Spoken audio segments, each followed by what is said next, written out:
Thank you for the very generous introduction. This is my my first time, my first day in Melbourne, but I feel a connection to the city that goes back more than 20 years, and it's a story that might be of interest to you.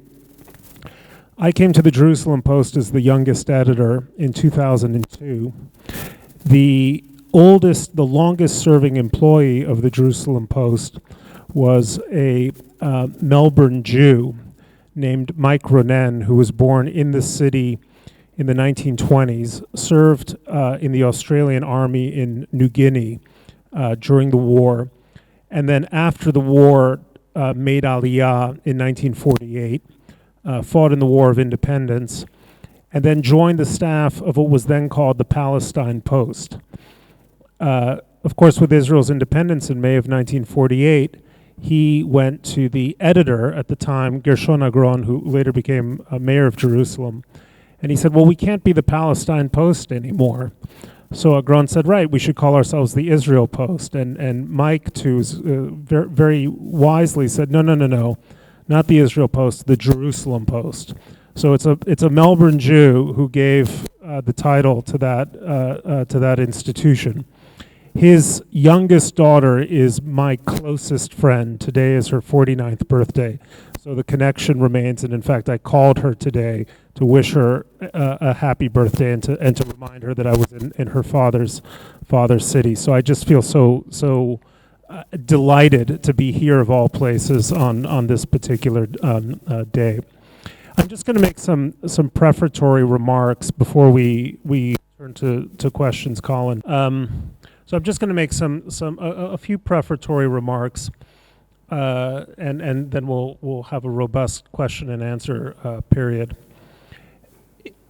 In 1922, in Germany, the most powerful man in the country was Walter Rathenauer. And the most prominent scientist in Germany, indeed in the world, was Albert Einstein.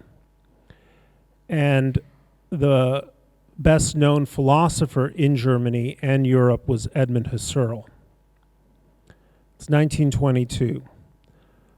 They were all Jews. By 1933, Hitler was elected, and the beginning of the collapse of German Jewry was there. And I reflect on this fact that only 11 years separated the zenith of German Jewish life with its precipice, because I think that it is in fact a story or an aspect of Jewish history that we too seldom recognize as a repetitive pattern. That our zenith comes with our precipice. Many of us feel flabbergasted, outraged, and astounded, not only by October 7th, but perhaps more importantly by October 8th. Because on October 8th, Jewish communities around the world woke up and suddenly realized how isolated we were. We realized that those whose causes we had championed were not championing us.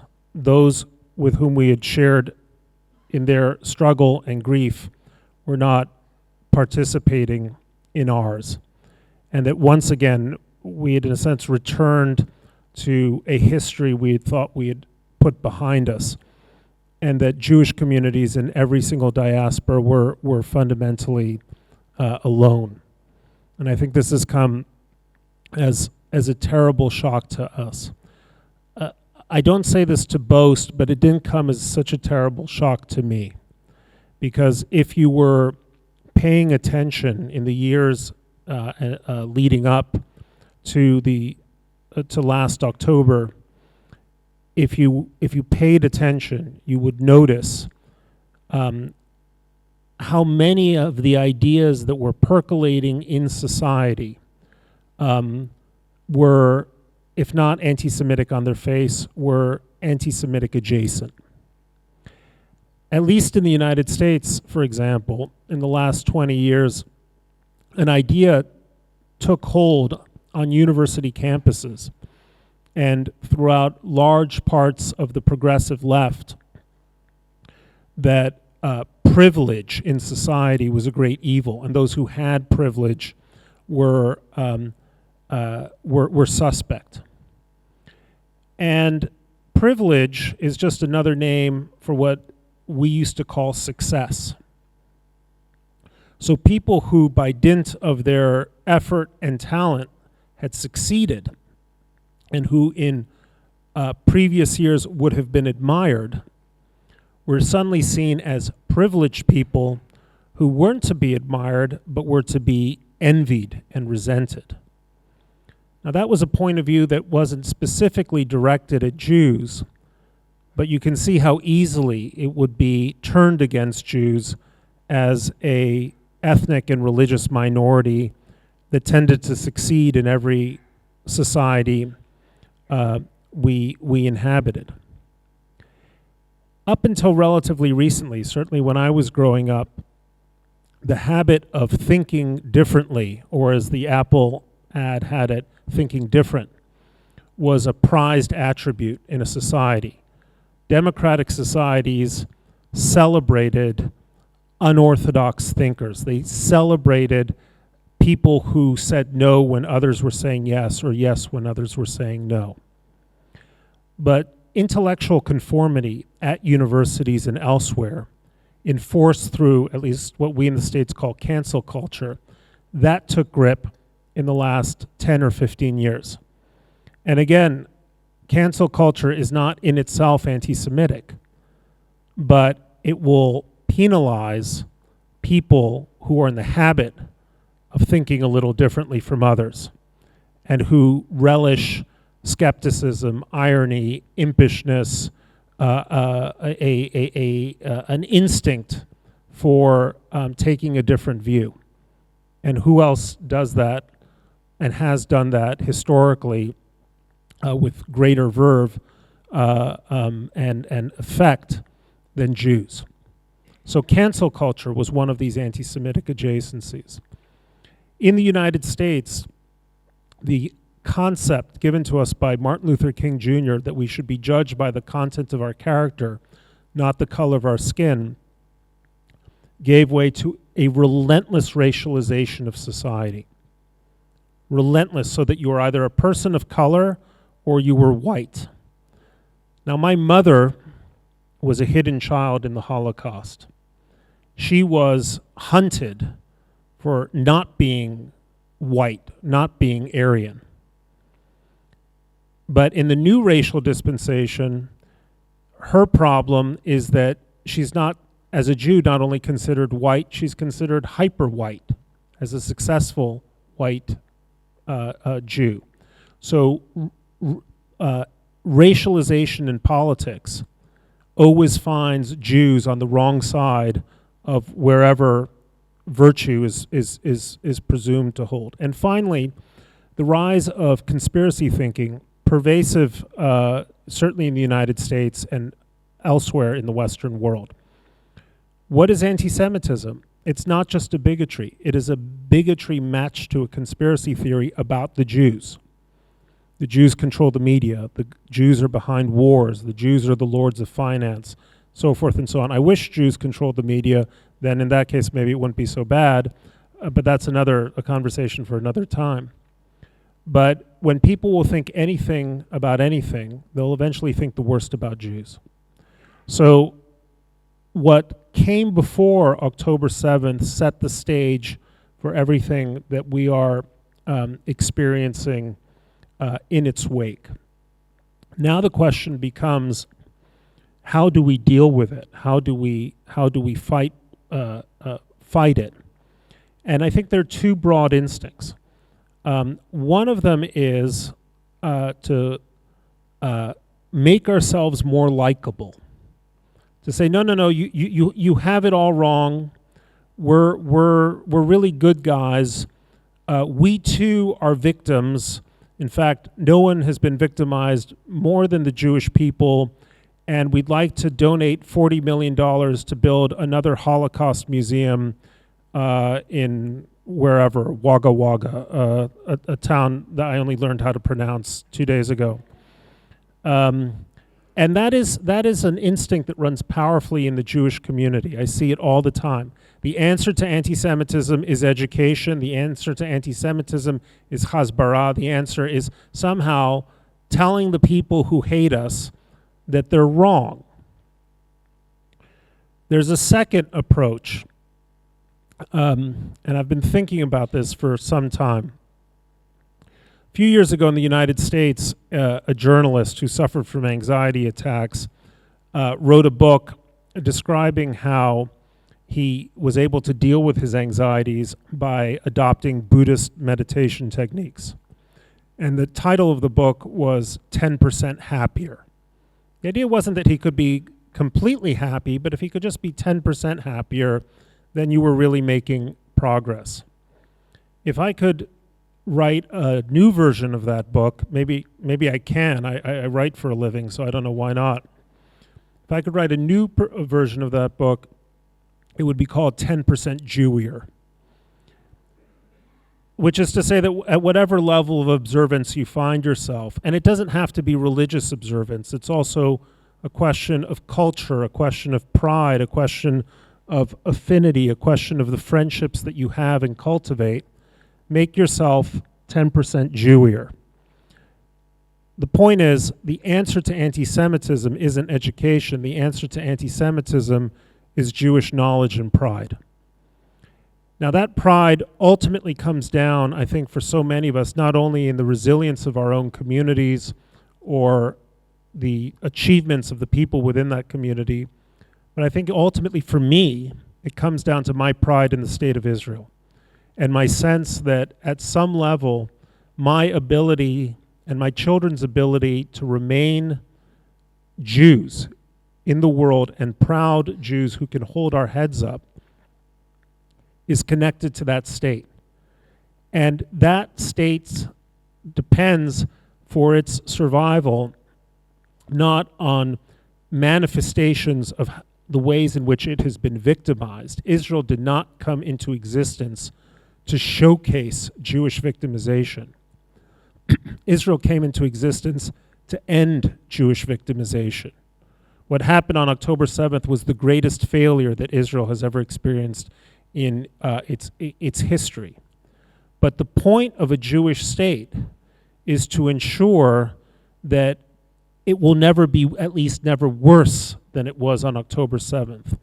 And that requires an understanding of what it means to be living in an era where there is a state, where the state can and must exercise its sovereign powers in defense of its people, and where it has to exercise those powers in the face of a hatred that has never gone away.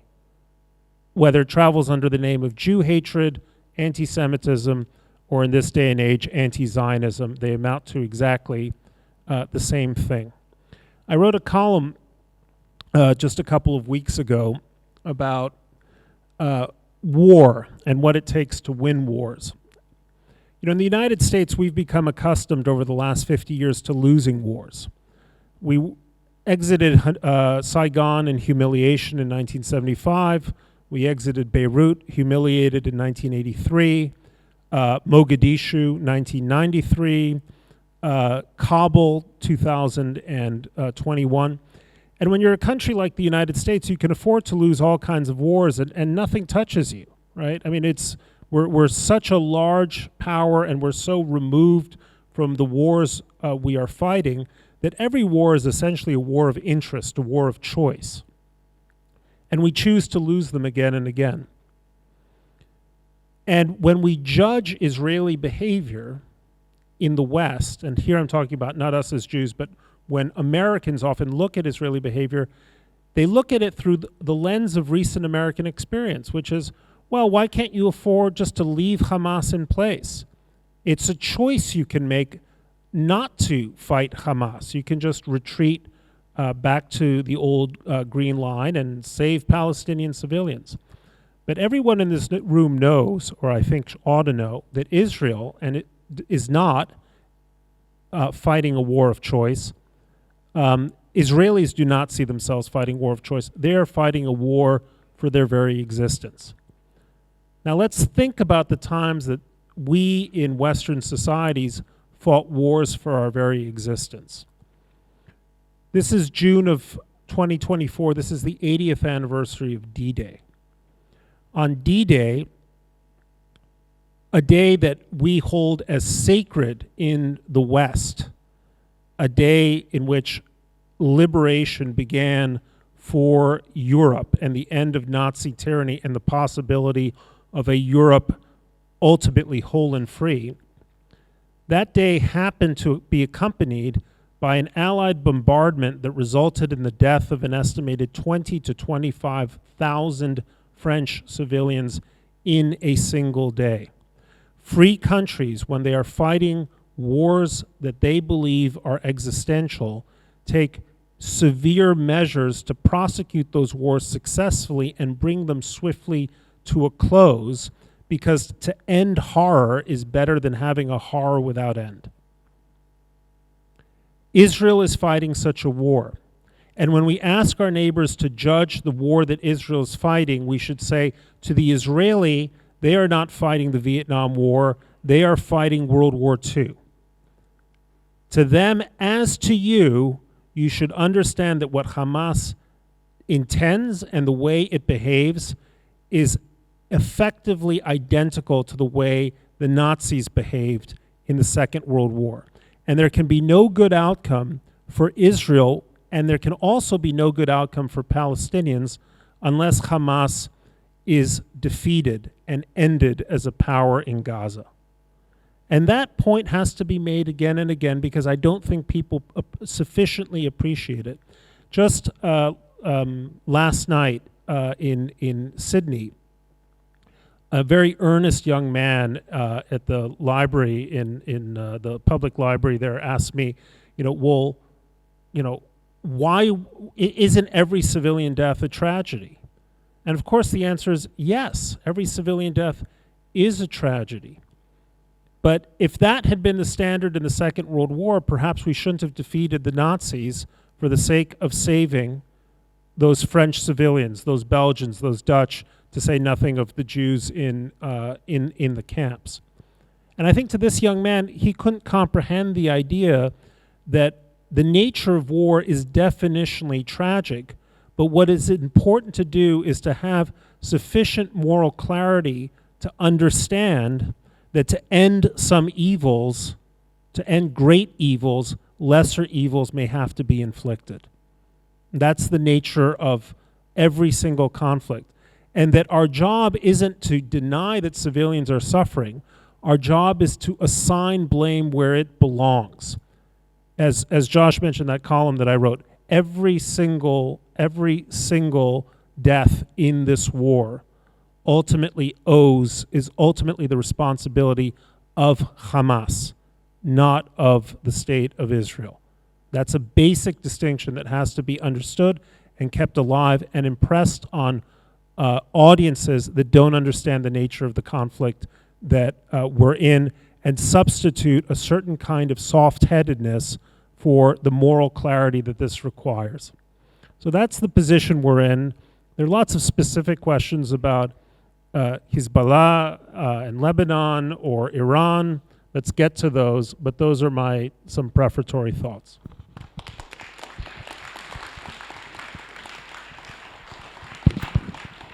Thanks very much, Bret. So, ladies and gentlemen, we'll proceed with a few questions from yours truly, and then the floor will be opened and someone can go around, maybe with a microphone, and pose to Bret some specific issues.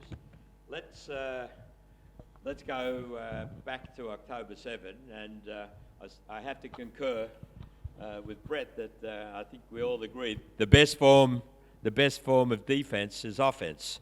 For those of you in the sporting game, that's the best strategy. It's certainly the best strategy for the Jewish world. It's the best strategy for Israel. But Bret, picking over the sequence of what's happened, October 7, can you tell us a little bit more about why it happened from the perspective, obviously, of Hamas, their game plan and how it evolved and why they launched it at that particular time?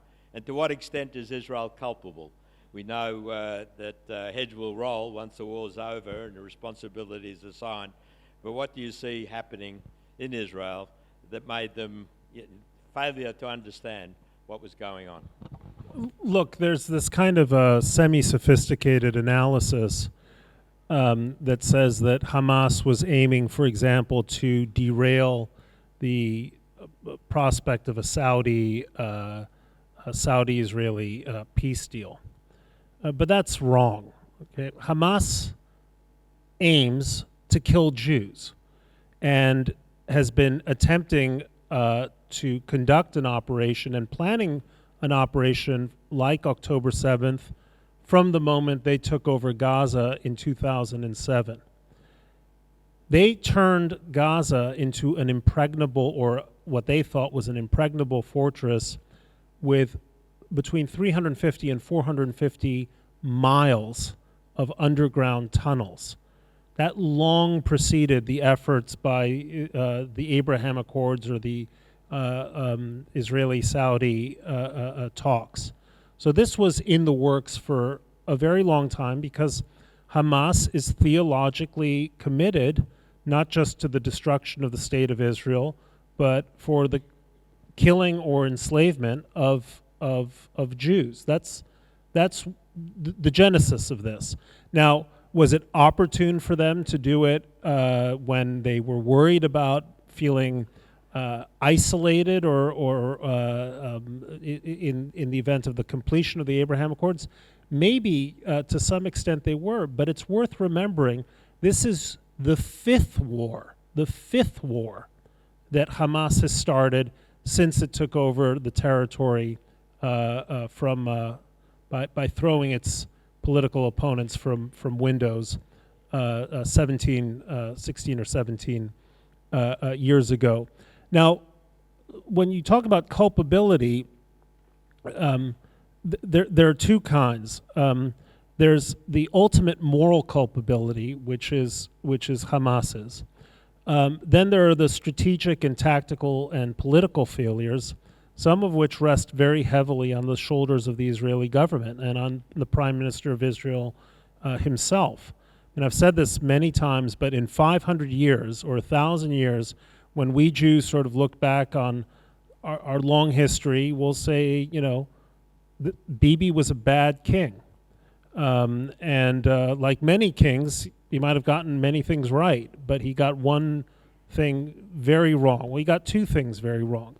First, he thought that there was a political convenience in having Hamas in power in Gaza as a way of illustrating not only to Israelis but to the international community that a Palestinian state was sure to be a Hamastan, and so therefore had to be. So it was a way of dividing the Palestinians and neutralizing the prospect of an ultimate Palestinian state. So that's one form of culpability.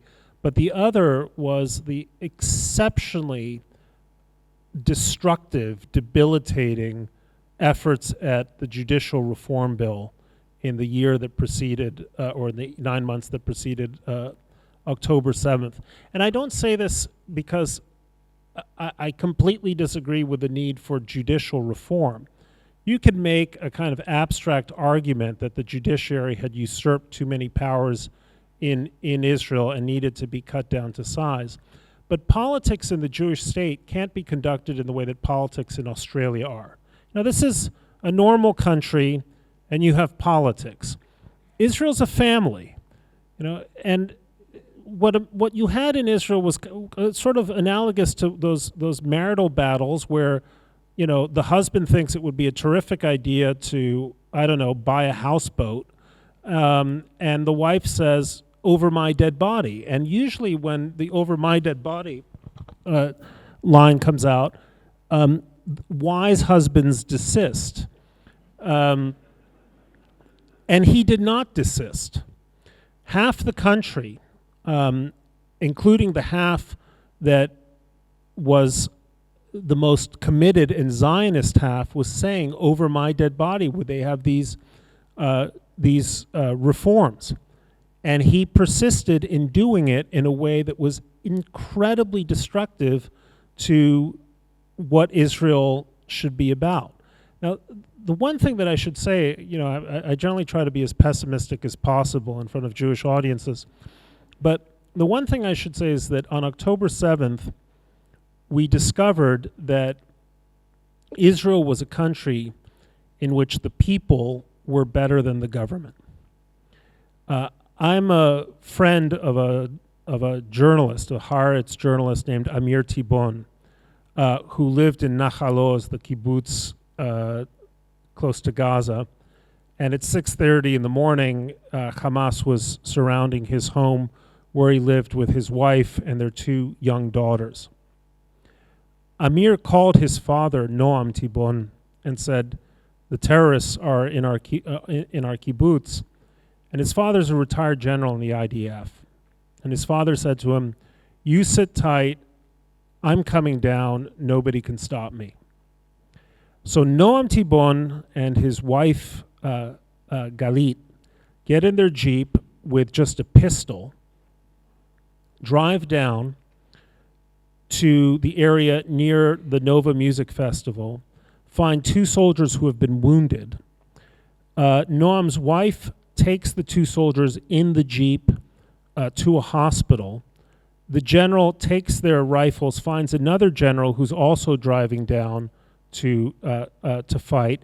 They commandeer a car and they spend 10 hours fighting their way into the kibbutz, where finally, at the end of the evening, where this 67-year-old general has spent an entire day in combat, he manages to get to his son's house, knocks on the window, and the granddaughter, 4 or 5 years old, says, Saba Higea, Grandpa's here. And that tells you something about the kind of country that you have, because you might ask yourself, where else in a Western society would people respond to a crisis like that, with grandparents driving down and fighting their way to save their grandchildren? Okay, let's come to today. How's the war going? Calls, for a permanent ceasefire, Israeli withdrawal. Israel clearly accepts a ceasefire. Hamas, Sinwar, doesn't like it. Committed double war crimes, a genocidal, barbaric organization, as you've spelled out. We need de-radicalization, de-Hamasification, and more to go forward.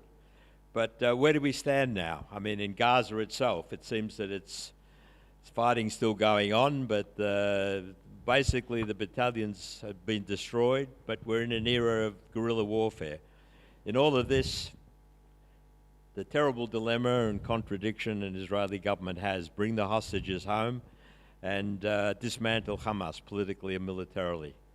How do you read the situation? And the day after, what could it possibly be? I think it's much too soon to judge. How was the war going in 1943? And it's only in retrospect that you actually get a sense of where the war is really going. So I don't know, because we don't have a particular clarity about the extent to which Hamas's battalions have really been destroyed or degraded. And I don't know, because I don't know what actually the Israelis are going to do in the coming weeks and months. They've been deliberately non-specific about their intentions. I don't think, by the way, that's a bad idea. I don't think Benny Gantz insisting and then leaving the war cabinet on the insistence that there's a clear and publicly declared plan was foolish on his part, but it's also foolish militarily. Israel does not have to telegraph its long-term strategy to anyone. I can tell you how I think the war should go. There are a few points to make. First of all, we're always talking about the Gaza war, but the Gaza war is merely one front in a multi-tiered war that involves Lebanon, involves other forces, and involves much more seriously the long-term conflict with Iran. And this is just a piece of that struggle. With respect to Gaza itself, what I would want to see is this. I don't want to see a long-term Israeli occupation of Gazan population areas, in Gaza City, in Khan Yunis, in Rafah, anywhere. I think that would be foolish. I think Israel has to maintain and protect and probably keep for a long time a permanent buffer zone within Gaza to extend the size of the Gaza envelope and create essentially a no-go zone for to ensure that Hamas, if it ever reconstitutes, can ever get close. So that's number one: control of the border with Egypt, which they've achieved, and then a buffer zone further north. Secondly, they have to persist in ensuring that Hamas is in fact genuinely defeated, because we've seen instances already in which Israelis claim that Hamas had, for instance, been defeated in the north, and the next thing you know, you have hundreds of Hamas fighters popping up through tunnels in the Al-Shifa hospital in Gaza City. So it's going to take some time to really verify just how beaten Hamas is.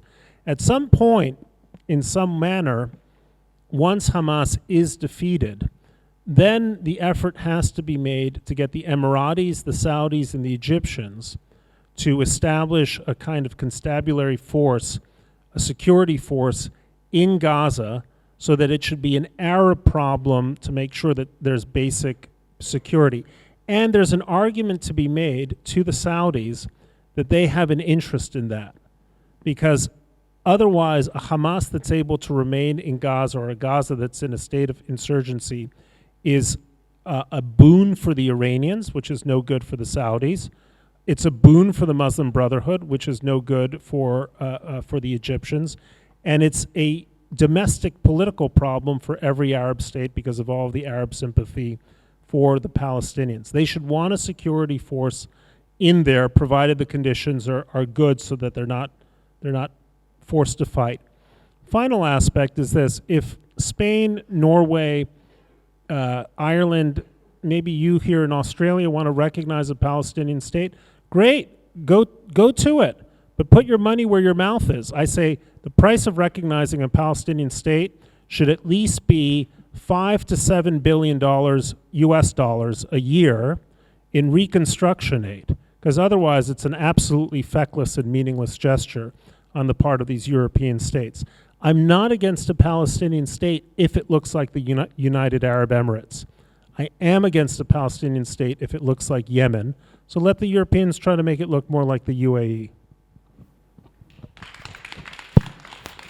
Okay, if you could elaborate a little bit more on the northern front. As you've said, I mean, Israel's fighting a battle for its existence, and it's fighting on 4-5 fronts at least.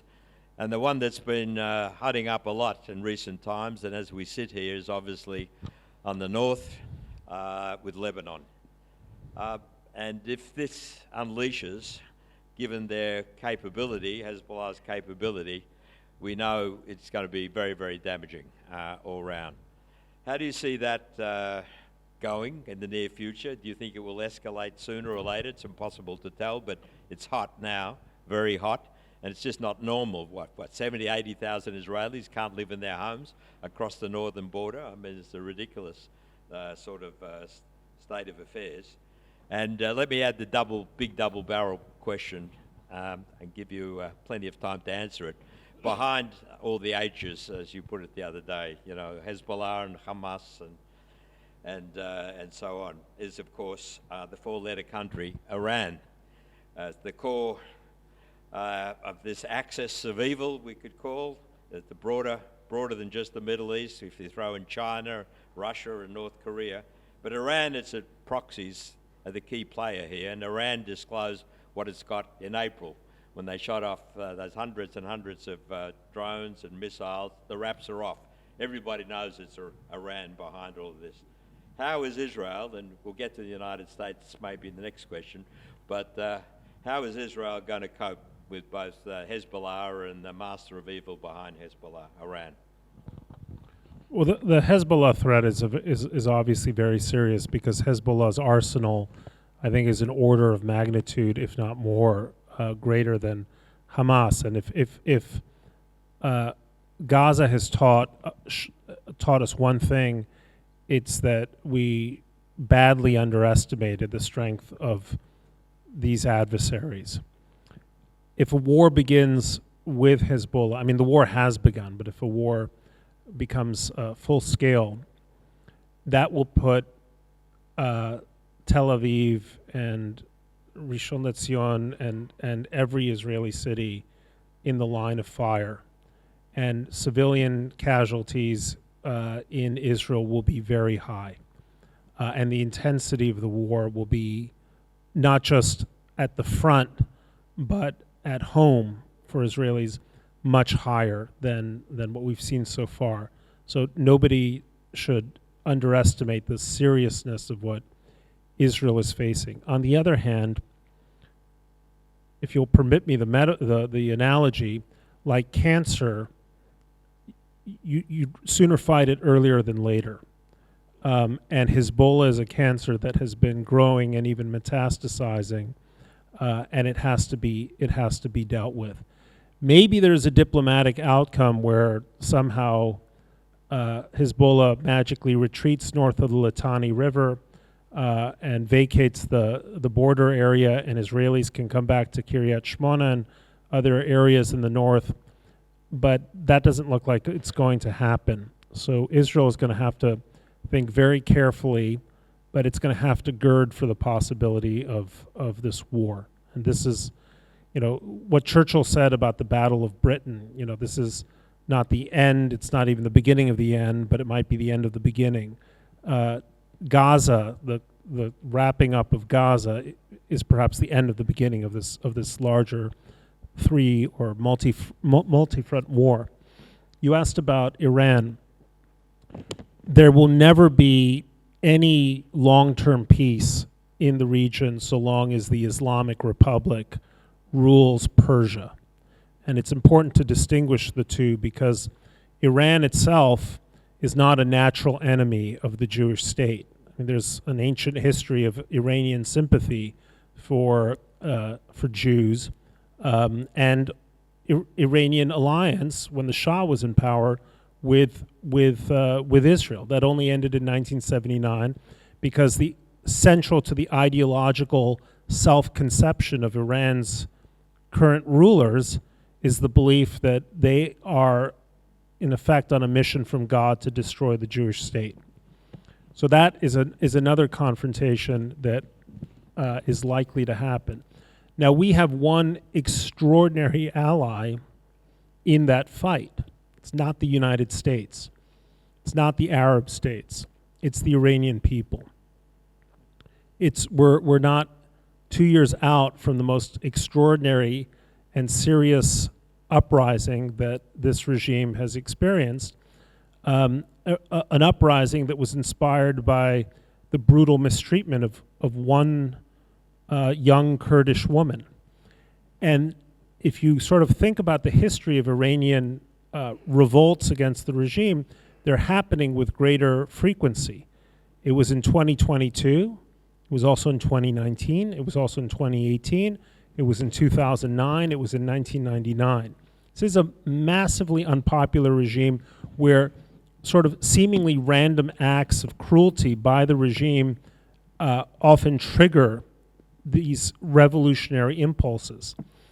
So the great question is, are there ways in which the United States or Israel or other people can do more to help the Iranians successfully overthrow their rulers?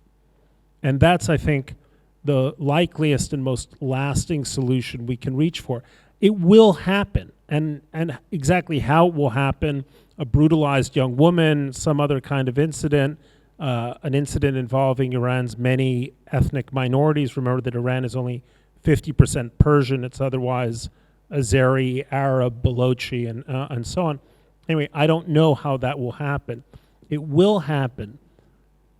But the next time it happens, will we be ready to make sure that some good comes of it?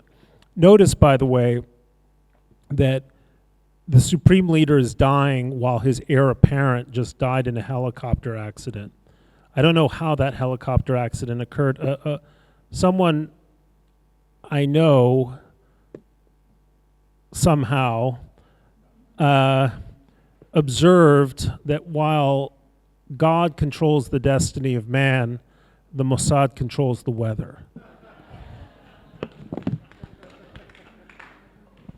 So on that key point of Iran, we know the possibility of it imploding will be much less likely if it acquires nuclear weapons capability. So in this regard, I'm probably preempting a few questions in the audience, but I'm going ahead anyway. The role of the US. Okay, so if Israel's got one real worry, it's to do with the attitude of the US, the supply of weaponry, political support, and so on. How do you rate the performance of the current administration? And going forward, who's more likely to deal effectively with the crucial Iran problem in the future? You know, will it be another Democrat or perhaps a Republican president? I don't know that we've got any idea who that could possibly be. But what are your thoughts on the U.S. role, how it's performed? Look, in the immediate aftermath of October the 7th, I wrote a column titled Biden's Finest Hour, and I thought that his initial reaction was terrific, and I wanted to give him all the support that I could. Right now, the way I would describe the policy is the way I think Talleyrand, the French foreign minister, once described something. He said, it's worse than a crime, it's a mistake. Because not only is the policy bad in the sense that it's essentially falling between two stools of supporting Israel somewhat but not supporting it enough to win, but it's also a political mistake, because the political favor that Biden seems to want to curry is on his far left with the pro-Palestinian activists. But the political favors he needs lie at the center. And the center of the country in the United States remains pro-Israel. So, there was some joke website that said, President Biden nukes Tel Aviv for the sake of 15 votes in Michigan. It kind of captured the foolishness of the politics. I worry a great deal that the Biden administration doesn't seem to have a policy on Iran. They had an idea that they would return to the nuclear deal, that the Iranians would be grateful to return, and that they would essentially settle the issue. But the Iranians haven't played ball, and since then, there's been no policy. In fact, there's been no policy maker, because the very left-leaning diplomat, Robert Malley, who was in charge of Iran policy, has been kicked out of the State Department over unspecified allegations of his handling of classified security materials. So there's no policy, there's no policy maker. Now, what could happen in a future administration? I have no idea what you're talking about. I don't know who the candidates are going to be. So, Was Trump any good on Iran, and could he be good on Iran? That's a question. Okay, well, that's a question. Yeah, I think I who describe myself as a never-Trumper, also believe that intellectual honesty compels me to give credit where I think it's due. Even when people I despise do things I like, I have to have a job to point that out.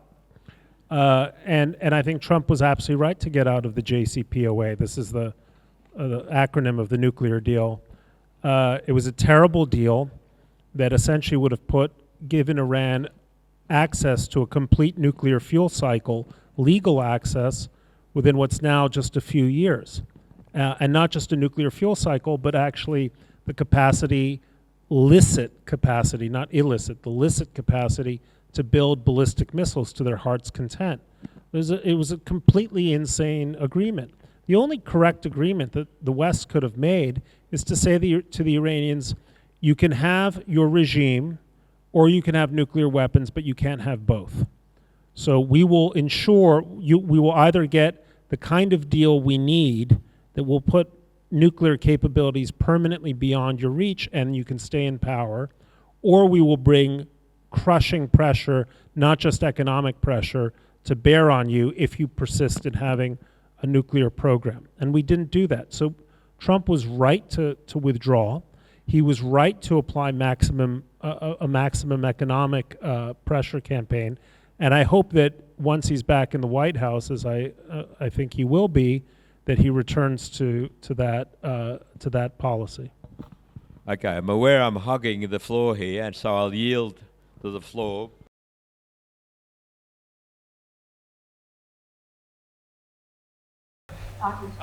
Thank you. Bret, I wanted to ask about, we've seen the damaging smears that have been laid against Israel in places like, of course, the war crimes allegations that they're pushing for charges in the ICC, and apartheid, all these terms, genocide. These are, and then this is all done is we've created this large mass of people in the United States, not a majority, but a very noisy, loud mass, and not just in the United States. We've seen it in this country as well. And they're not clamoring for a Palestinian state. They're clamoring for a state to replace Israel that will be a Palestinian state. So they don't want peace. Peace is not on their agenda. They see that Israel is not a state that deserves a chance to exist, and they've completely bought into this narrative. So how exactly, I would like your opinion, please, how do we come back from that? They sort of, all these organizations have burnt their bridges. And the UN has already crossed every line. So they're no longer in a place where they can say, oh yeah, all that we said, never mind that, we're going to go back to two states, when they've already talked about Israel as a state that is right there with North Korea and what have you. So if you please. Look, there were a number of questions in your remarks. Let me just choose one of them. Our enemies have been extremely effective in deploying words that obliterate thought. Apartheid is a word that obliterates thought. Genocide is another one. Colonialism is a third. Last night, again, in this public event, a young student, high school student, stood up and asked about Israel as a colonial state. And I had to explain to her that the single oldest anti-colonial struggle in history is Zionism. And I said, have you ever heard of a holiday called Hanukkah? It's like the Jewish weaker version of Christmas.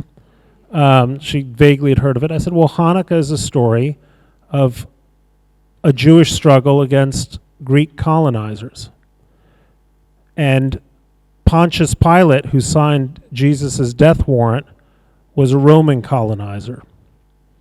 And the Byzantines colonized, and the Mamelukes colonized, and the Ottomans colonized, and the British colonized, and the Jews opposed every single one of those colonizers. So when you use the term colonialism, I didn't say this to her, poor girl was 16 years old, but it illustrates your ignorance. I mean, what I just explained in 20 seconds ought to destroy the argument about colonization, right? Genocide, another thought-obliterating word. In a war, the killing ends when one side surrenders. In a genocide, the killing starts when one side surrenders. Everyone knows that if Hamas surrenders tomorrow, the killing ends. But if Israel were to surrender tomorrow, the killing would continue until there were absolutely no Jews in that area. So we have to, I mean, Jews allegedly are smart, and we have to deploy and think through simple rhetorical strategies to make this point to a lot of well-intended people, particularly young people, who are being exposed to propaganda with no effective retorts.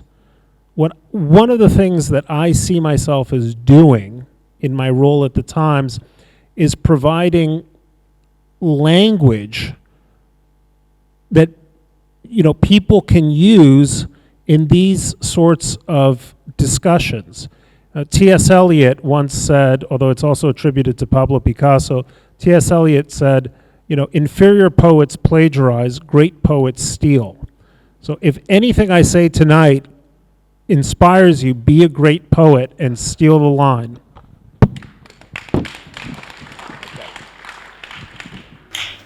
I'm another New York boy. Oh my God, I'm surrounded. I teach at a university here. I have met with the Vice Chancellor 2 weeks ago. I'm meeting the Dean of my school tomorrow. I want to know what's happening in New York, NYU, in Columbia, UCLA. I have the same problem here. I'm trying to set up a whole system here of trying to teach the students we have the academies here, and I've been told by the Vice Chancellor to keep my head down, keep quiet. What's happening in the States? Is there any way that we're going to fix what's going on in MIT and UCLA to change those woke teachers? I mean, this is a new thing. Somebody came in, there's a story going on now, we're trying to confirm. One of the lecturers actually told one of the Jewish students to take off from Magen David because it was bothering one of the other students, right? I'm going to sit down with the dean tomorrow and give him hell, right? But what's happening in the universities in the States, and what can I use there to defeat that? What can I use there to bring here? Because I want to bring it not only in my university, I want to bring it to all the universities in Australia. Short question. First of all, I hope you tell your dean that you'll be quiet when he tells them to be quiet. The outrage of that suggestion boggles the mind. Look, what's happening in the United States is that several of our greatest universities are destroying themselves. And they're destroying themselves not because of the protests of the students. Students protest. They're destroying themselves because of the complicity of the complicity of other faculty and the silence of the administration and the cowardice of the administration. I had a wonderful conversation with a great intellectual historian named Paul Berman. I don't know if you've heard of Paul. Paul was a student radical in 1968 who participated in the anti-war protests at Columbia. During one of those protests, they took over Hamilton Hall. It was, it was a great sort of, well, you remember it, you were there. So I was talking to Paul about this experience he had. He said, look, we were young and dumb and we took over the hall.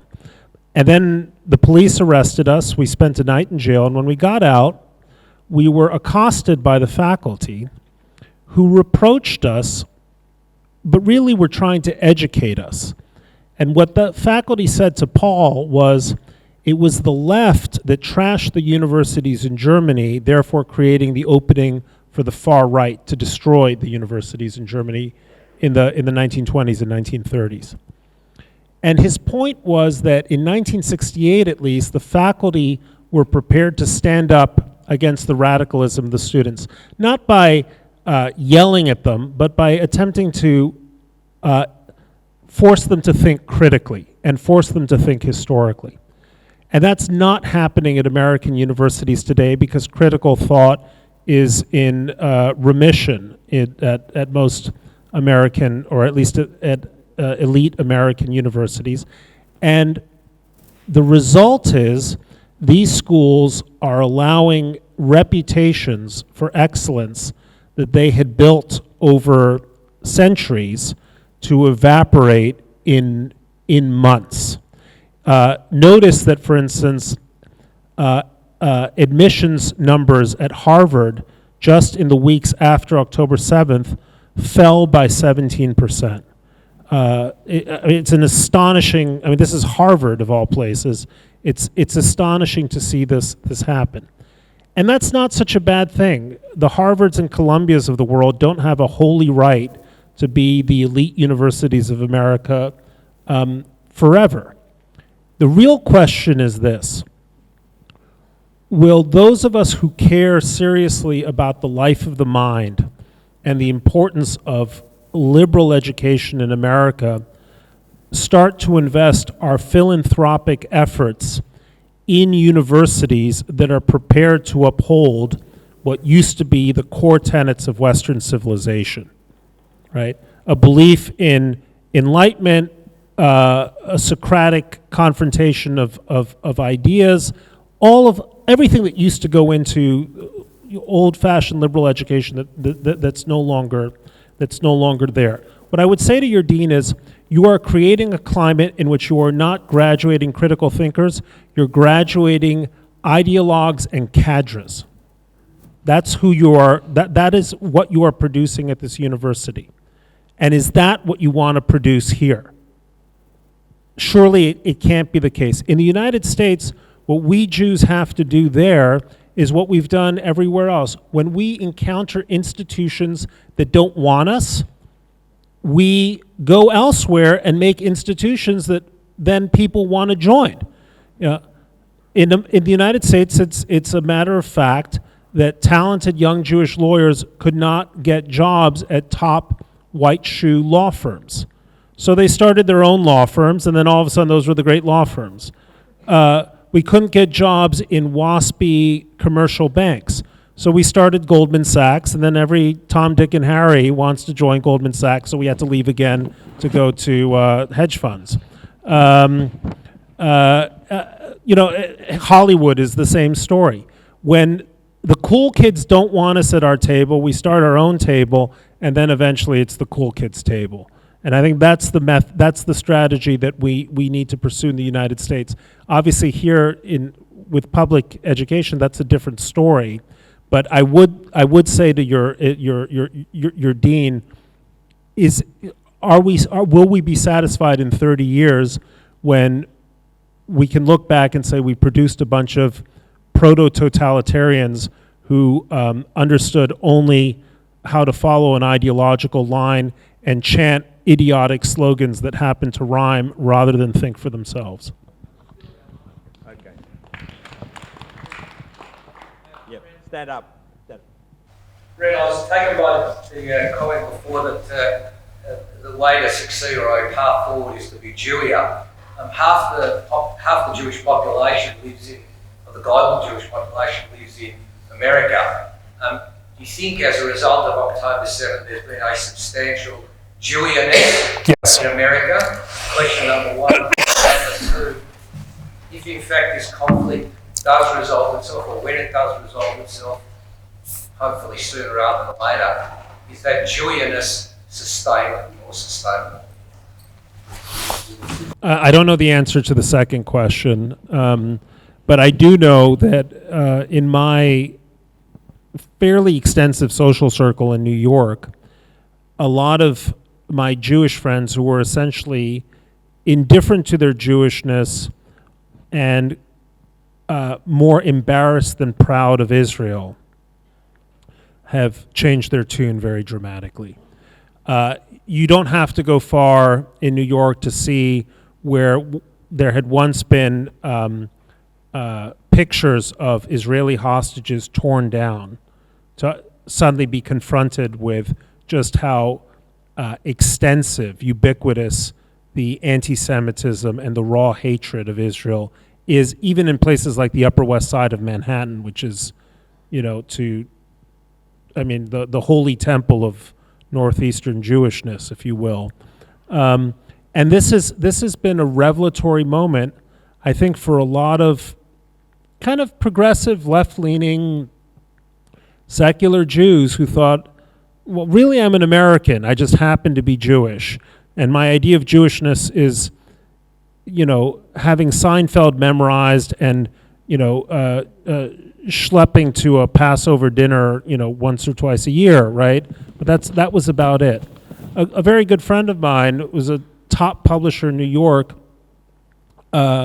used to make cookbooks.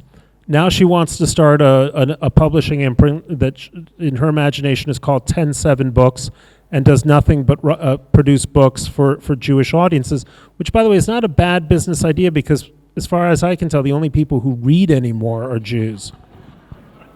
Okay, we're running down. Just time for Ralph. One or two more, Ralph, and then. But if I understood you saying in terms of countering anti-Semitism, that it's not just about educating society, but it's about strengthening Jewish identity. Surely it's about both. Thoughts about that. The second question is, do you have a message of hope for us in the future? To the second question, I always like to quote Woody Allen. It's always darkest before it goes absolutely black.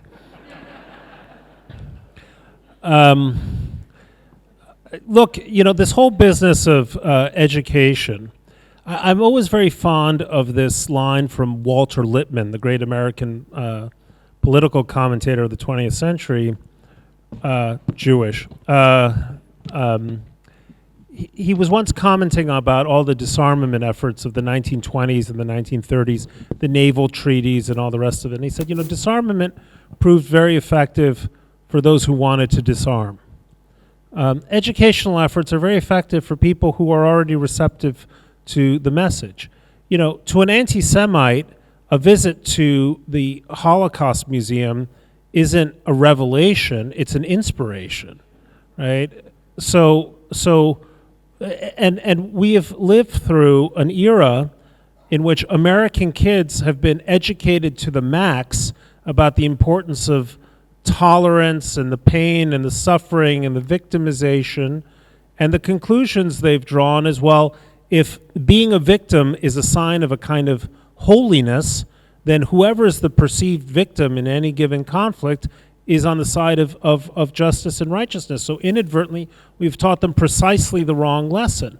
They don't mind, as my friend Dara Horn writes, people love dead Jews, right? They don't mind the Jew as victim, but the Jew is the person who's willing to defend himself or herself. That they do mind.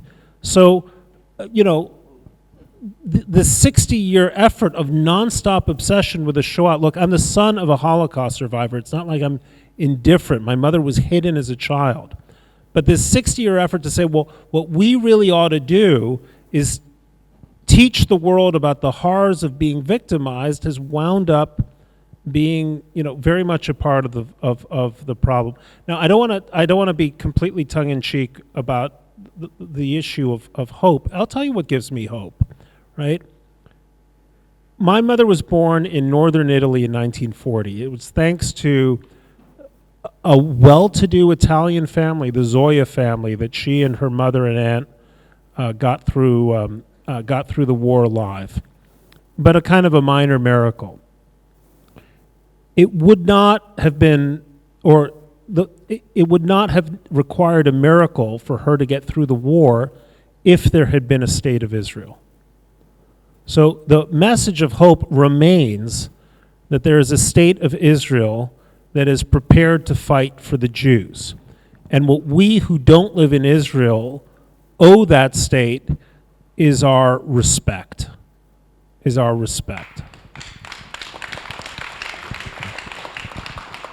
I'm just going to ask one last question, and then unfortunately, the lady. Oh, sorry, the lady.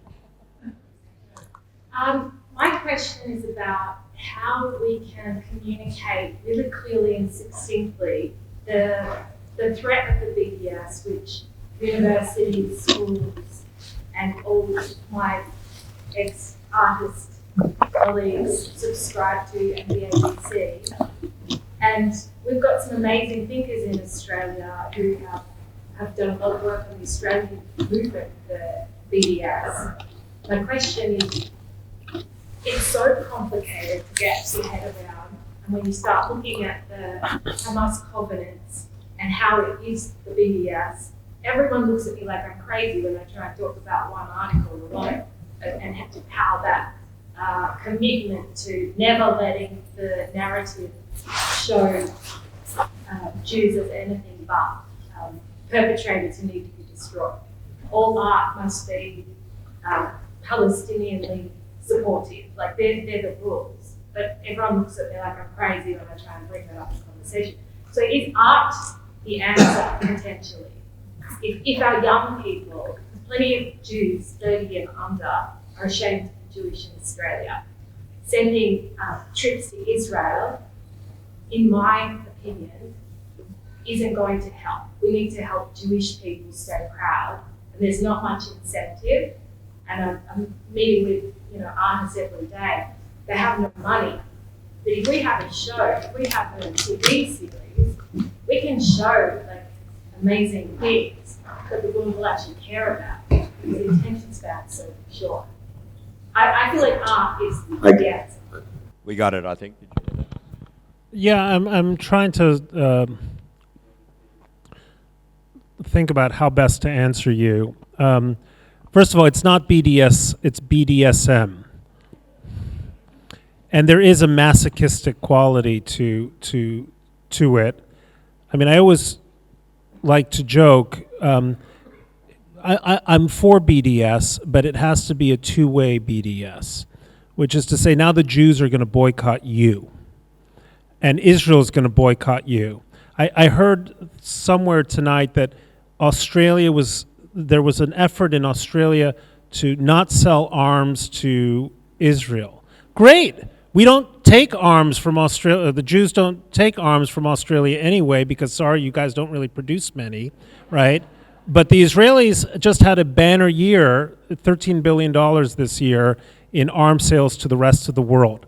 So let's make a deal. When you guys are confronting the risk of Chinese aggression in your backyard, Israel is not going to sell you the kind of protective anti-ballistic missiles that managed to knock every single Iranian drone, cruise missile, and ballistic missile out of the skies. I'd love to see that argument. It would be fun in one of your newspapers just to say, BDS is a great idea. It should be a two-way street, and then go down a list and see what Israelis, or at least Jews, provide Australia versus what Australia provides the Jews.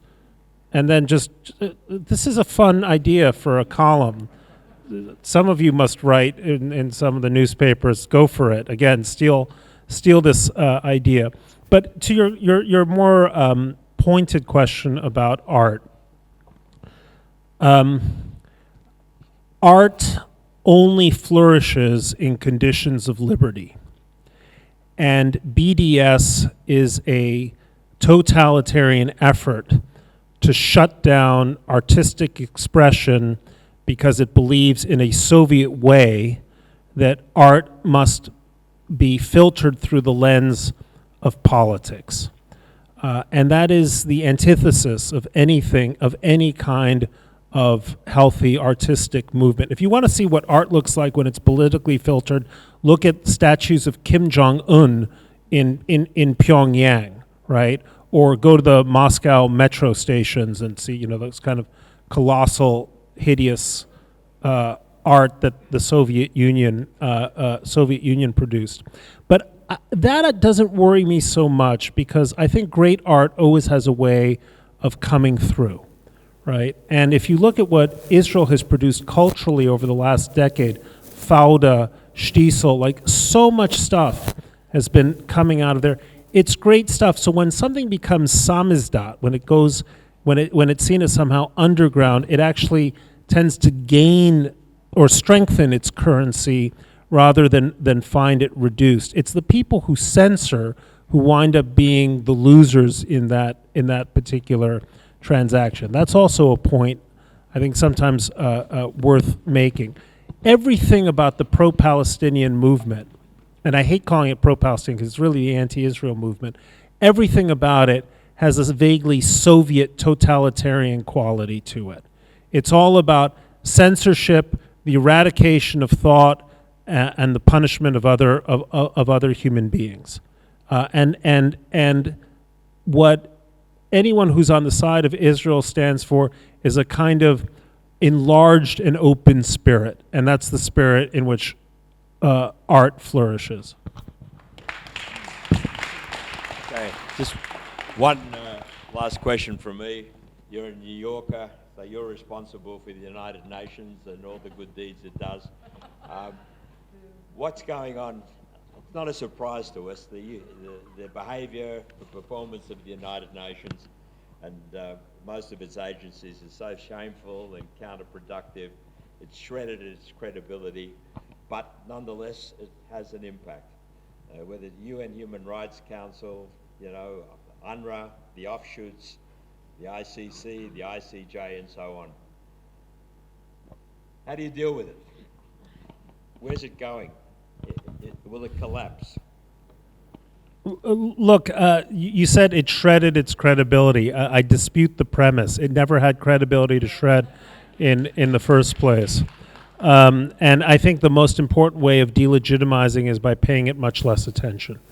John Bolton, who I think was here not so long ago, once said that you could take 15 floors off the UN building in New York, it wouldn't make a difference. He was mistaken. You could take all 45 floors off the UN building, and it wouldn't make a difference. I resent what you said about New Yorkers, because any real New Yorker, you know this, right, understands that all the UN represents is a giant traffic headache every September, and we hate it. So don't twin the United Nations with the great city of New York. Look, we should abolish UNRWA. We should abolish the UN Human Rights Council. The entire effort is just this machine that would have made George Orwell blush. That should be fit for a kind of a send-up, a sequel to 1984, which is what the United Nations is about. I am waiting for an American president, and this might be something that Trump could very credibly do. I mean, he's going to withdraw the United States from NATO. Why stop there? Let's withdraw from the United Nations. And let's ask the United Nations to move out of New York, spare us the traffic jams. I think Port Moresby, They deserve it. They did it for Israel. Lagos, Nigeria. I can think of wonderful places where the United Nations could be headquartered, and people would love to go. That's my answer. Okay, very good.